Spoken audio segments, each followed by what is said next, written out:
"Goodbye, Mother," my daughter whispered, her voice sweet as poison. Before I could turn, her hand slammed against my back with a force I never knew she possessed. The cliffside gave way beneath my feet, and for one terrible moment, I hung suspended between the California sky and the jagged rocks of La Jolla Cove 200 feet below. My fingers clawed at the crumbling edge, catching a twisted root that bit into my palm. Above me, my son-in-law Derek's face appeared over the edge, his expression not of horror, but of irritation, like I was a stain that refused to come out. "She's still hanging on," he said flatly. "For God's sake, just let go already." My daughter Rachel peered down at me, her designer sunglasses pushed up on her head, and I saw it then. The complete absence of anything resembling love. The woman I had raised, nursed through fevers, held through heartbreaks.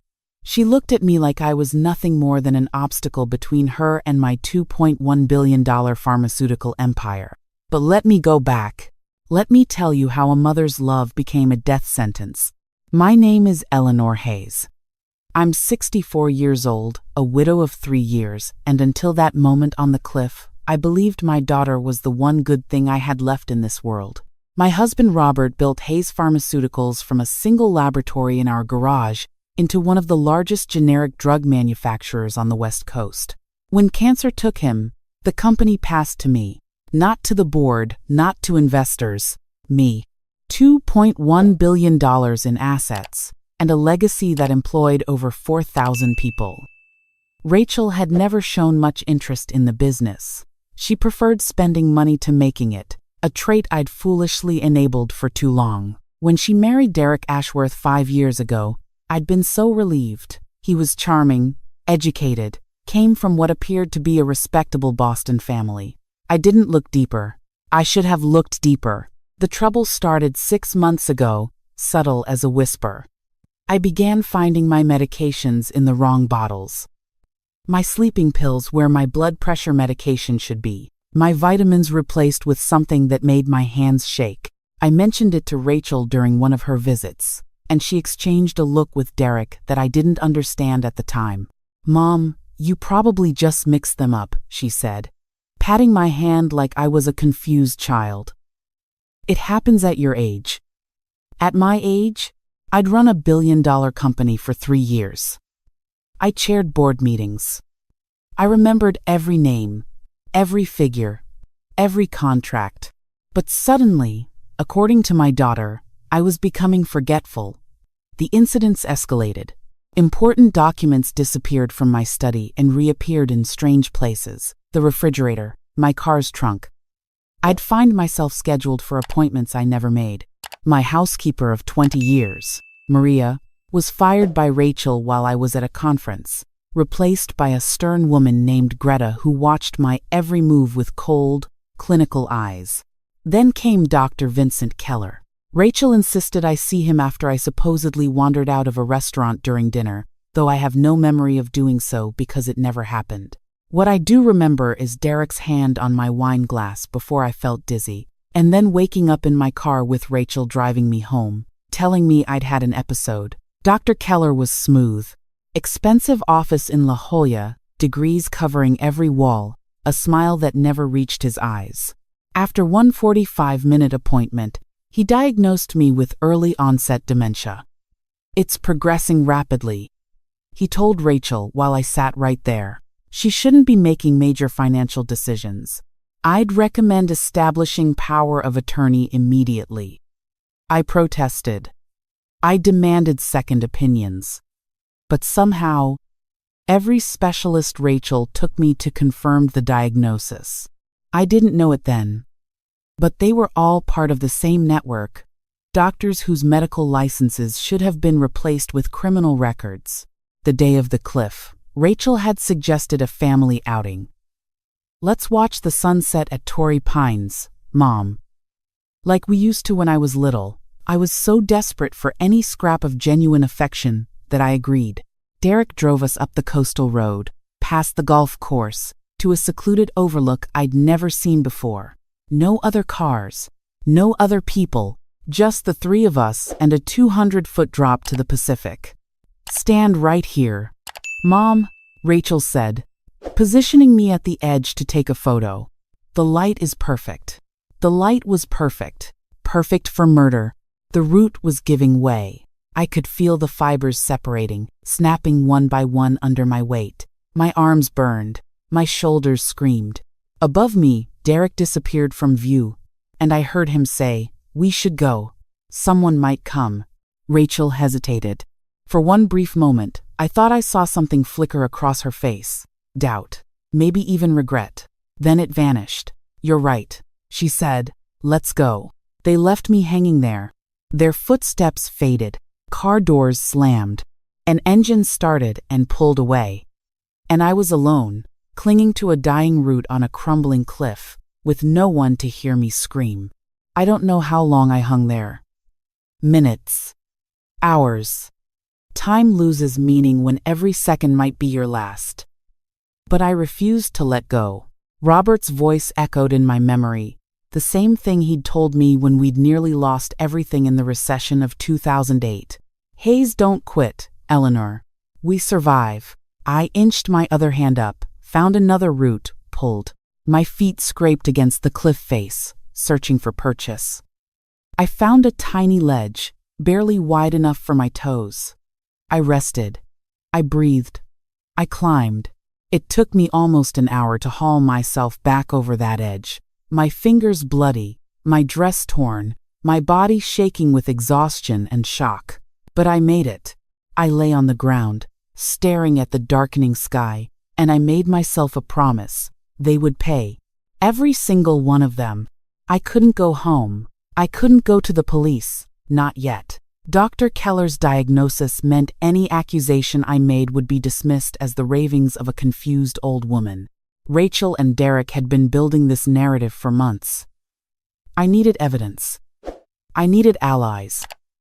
I needed to be dead. The thought came to me as I limped down the coastal path in the growing darkness. If Eleanor Hayes was dead, Rachel and Derek would stop watching. They'd get careless. They'd reveal themselves. I walked for 2 miles before I reached a small beach town, my feet bleeding in my ruined flats. A diner glowed warmly at the edge of the highway, and I stumbled inside, barely able to stand. The man behind the counter took one look at me and came around immediately. "Jesus Christ, lady, what happened to you?" He was in his 60s, barrel-chested, with kind eyes and a military tattoo fading on his forearm. "Please," I whispered. "Please help me. I can't go to the hospital. They'll find me." He studied me for a long moment, reading something in my face that made him nod slowly. "Marlene," he called to a woman wiping tables. "Close up early. We've got company." His name was Jack Reeves. Retired San Diego police detective. 30 years on the force before a bullet to the knee forced him out. Now he ran this diner with his sister Marlene, serving coffee and pie to truckers and tourists. That night, he served me salvation. I told him everything. The medications. The diagnosis. The cliff. When I finished, he was quiet for a long time. "I've seen this before," he finally said. "Not exactly like this, but close enough. There's a network. Elder fraud, forced conservatorships, inheritance theft. Most of the victims are too confused or too ashamed to fight back. The ones who do." He didn't finish the sentence. He didn't need to. "I need to find out who else is involved," I said. "My daughter isn't smart enough to orchestrate this alone. Someone's pulling the strings." Jack nodded. "Then we start pulling threads. But first, you need to disappear." The next 3 weeks, I lived in a small apartment above the diner. Jack told the few people who asked that I was his cousin from Arizona, recovering from a bad divorce. I dyed my silver hair dark brown. I wore glasses I didn't need. I watched the news coverage of my own disappearance on the small television in the corner. According to the reports, Eleanor Hayes had wandered away from her family during an evening walk and was presumed to have fallen from the cliffs. Search teams found a piece of my dress snagged on the rocks below. Rachel gave tearful interviews, clutching Derek's hand, begging for anyone with information to come forward. My mother wasn't herself these past few months. She sobbed to the cameras. We should have watched her more closely. We'll never forgive ourselves. The performance was Oscar-worthy. The lie made me want to scream. But I didn't scream. I planned. Jack still had contacts in the department. Within a week, he'd found records that made my blood run cold. Derek Ashworth wasn't just a fortune hunter. He was a serial predator. Before Rachel, he'd been married to a woman named Caroline in Boston.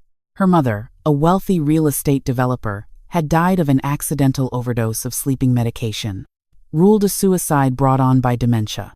Caroline inherited everything, and then died herself in a car accident 2 years later, leaving Derek as sole beneficiary. He'd walked away with $43 million and moved to California, where he'd somehow crossed paths with my daughter. He targets the daughters, Jack said grimly. Charms them, marries them, then eliminates the obstacles. And Rachel knows? I asked, though I wasn't sure I wanted the answer. Based on what we're seeing, she's not a victim. She's a partner. That confirmation should have broken me. Instead, it clarified everything. My daughter had chosen money over me. She'd chosen a monster over her own mother. Whatever happened next, I would face it with open eyes. The memorial service was held 3 weeks after my disappearance. Jack drove me to the cemetery in a borrowed car, and I watched from behind dark glasses as hundreds of people gathered to mourn me. Board members from my company, old friends from the charity circuit, even the mayor made an appearance. At the center of it all stood Rachel in a black Chanel dress, accepting condolences with practiced grace. But I noticed what others didn't. The absence of real tears. The way she kept checking her phone. The barely concealed impatience in her movements. She wanted this over. She wanted her inheritance. As the crowd dispersed, I spotted someone unexpected. A tall woman in her 50s, with sharp cheekbones and sharper eyes, speaking quietly with Derek behind a row of hedges. Jack noticed her too. That's Victoria Morrow, he muttered.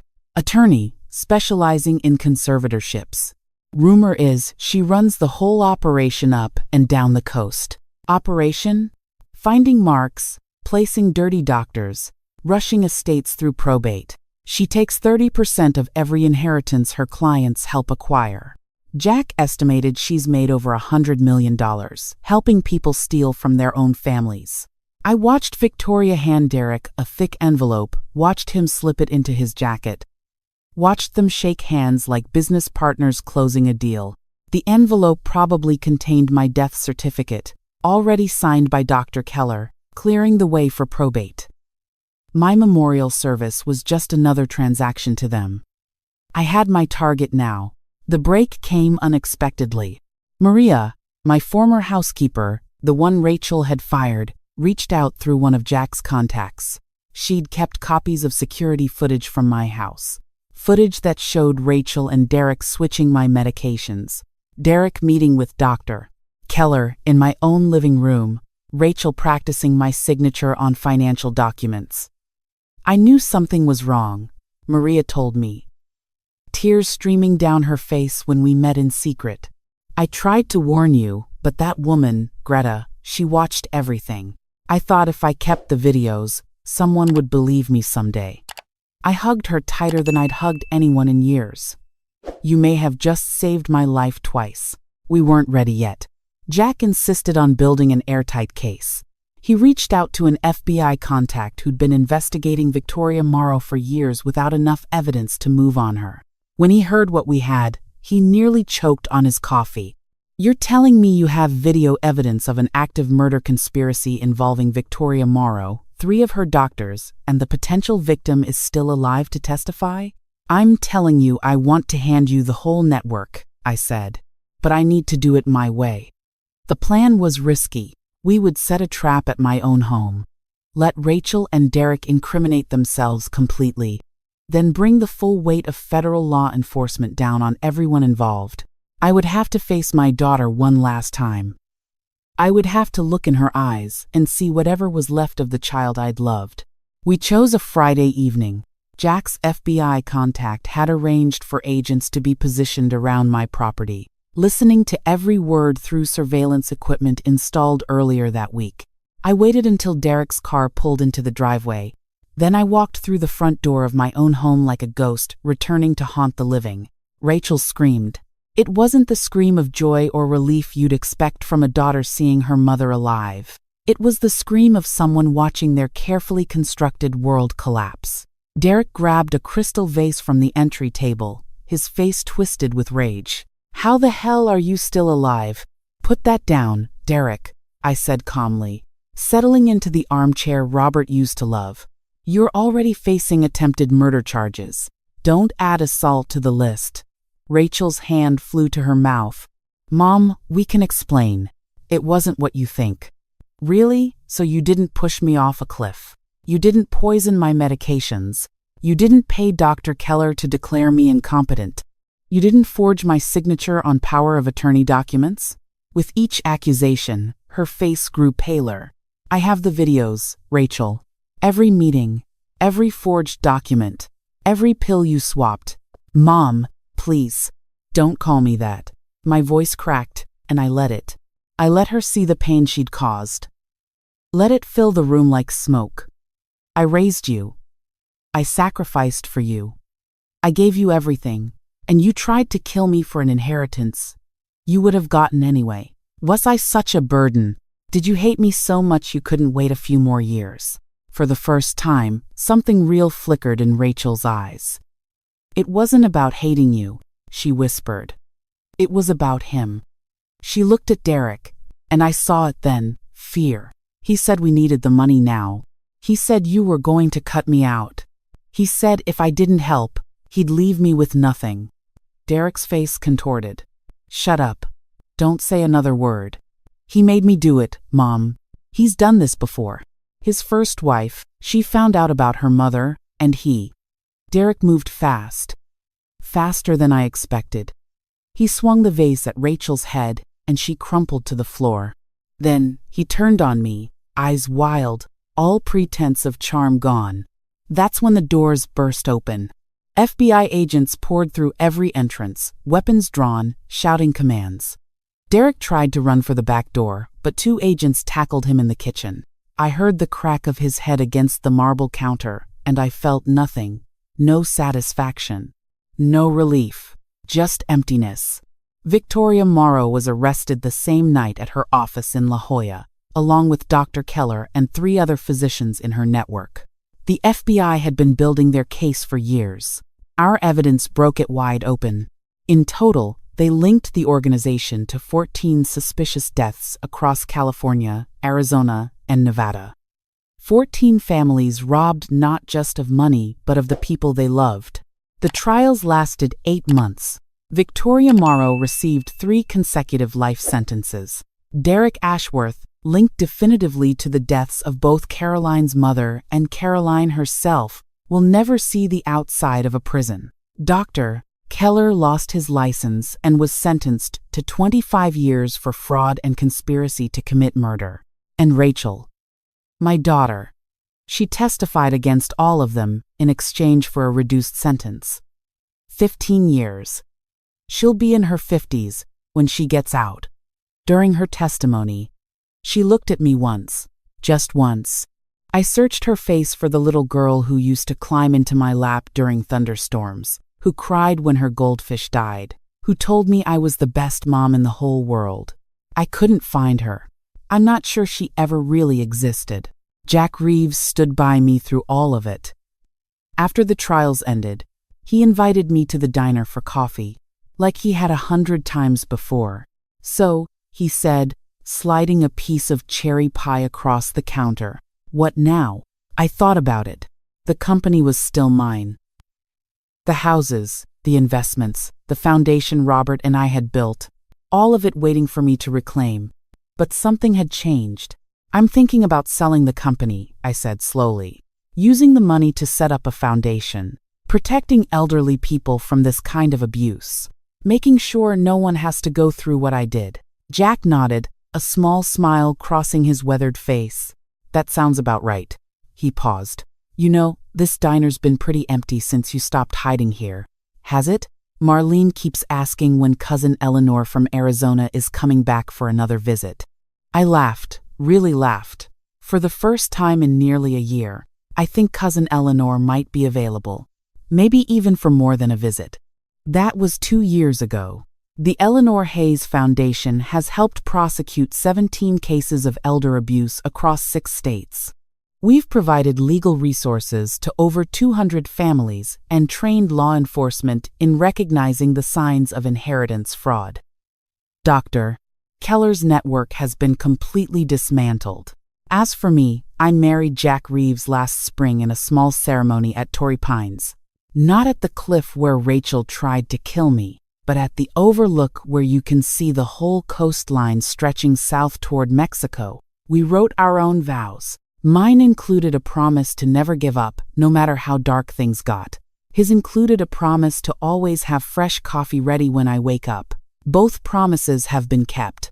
I visit Rachel once a year. She doesn't say much, and neither do I.